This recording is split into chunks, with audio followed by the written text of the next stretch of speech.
अस्सलाम वालेकुम नाज़रीन, आऊं आहियां मोहम्मद उस्मान मल्ला। सर्वेच न्यूज़ जे सभिनी ॾिसंदड़नि खे भली कार। बुलेटिन में शामिल कंदासीं हिन वक्त जी हिकु अहम ख़बर।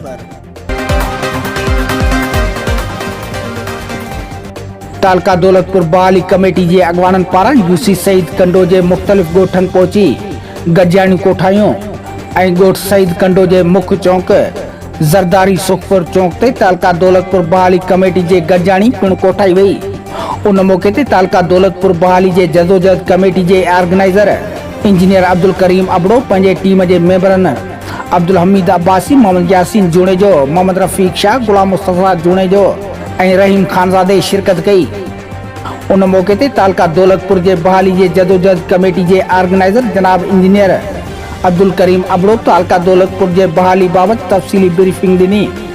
मीटिंग में ॻोठाणनि सैयद मोहम्मद शाह लकियारी, गुलाम शबीर ज़रदारी, अलाए जुड़ियो सातो, यामीन आराई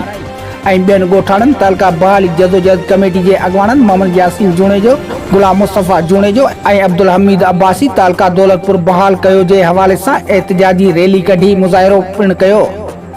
उन मौके ते पंहिंजनि ख़्यालात जो इज़हार कंदे चयो त तक़रीबन 1989 धारे दुनिया जे अज़ीम तरीन औरत सिंध जाई मोहतरमा बेनज़ीर भुट्टो साहिबा जे इंतहाई सियासी बसीरत ऐं बुनियादी इंसानी हक़नि ऐं संदसि हुकुमनि तहत तालको दौलतपुर क़ाइमु थियो, जेको तक़रीबन 20 सालनि ताईं तालके लेवल जे समूरनि सरकारी कमनि कारनि ऐं सफ़री सहूलियतनि समेत ॿियनि बि काफ़ी सहूलियतनि जो बहितरीन ज़रियो रहियो।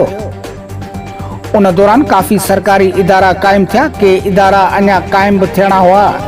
उन खां पोइ मोहतरमा बेनज़ीर भुट्टो साहिबा खे शहीद कयो वियो, जेको पूरे पाकिस्तान जे अवाम सां वॾो ज़ुल्म कयो वियो। उन खां पोइ तालका दौलतपुर ख़त्म करे तालका काज़ी अहमद क़ाइमु कयो वियो, जेको दौलतपुर सफ़न जहिड़े तारीख़ी शहर सां सलाहियल सवें ॻोठनि जे हज़ारे बल्कि तक़रीबन लख ॾेढ अवाम सां इंतहा दर्जे जो ज़ुल्म ऐं नाइंसाफ़ी कई वई, छो त उन वॾे अवामी तइदाद खे दौलतपुर सफ़न शहर तमामु वेझो ऐं काज़ी अहमद शहर तमामु परे आहे।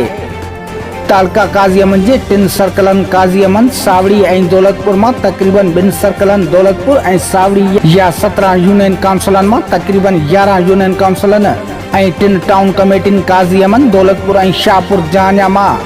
मुकमल 2 टाउन कमेटियुनि दौलतपुर ऐं शाहपुर जहानिया जे समूरनि शहरनि ऐं ॻोठनि समेत सवे ॻोठनि जे हज़ारे बल्कि तक़रीबन लख ॾेढ अवाम खे शहर दौलतपुर तमामु वेझो ऐं काज़ी अहमद शहर तमामु परे आहे। उन हवाले सां पाकिस्तान पीपल्स पार्टी जे चेयरमैन बिलावल भुट्टो ज़रदारी, को चेयरमैन आसिफ अली ज़रदारी, सिंध हुकूमत जे वज़ीर आला सैयद मुराद अली शाह, वज़ीर बल्दियात सैयद नासिर हुसैन शाह नवाज़ियो, वज़ीर रेवेन्यू मखदूम महबूब जमा, MPA फरियाल टालपुर, MPA सरदार खान मोहम्मद दारी, जिन जी ख़िदमत में अर्ज़ु कयो वञे थो त अवाम जे वॾे तइदाद खे सहूलियतुनि वारो अॻियूं रद्द कयल पूरो तालको दौलतपुर बहाल करे ॾिनो वञे त जीअं वॾे खां वॾे तइदाद जी अवाम खे संदन बुनियादी हक़ ऐं सहूलियतूं मुयसर थी सघनि।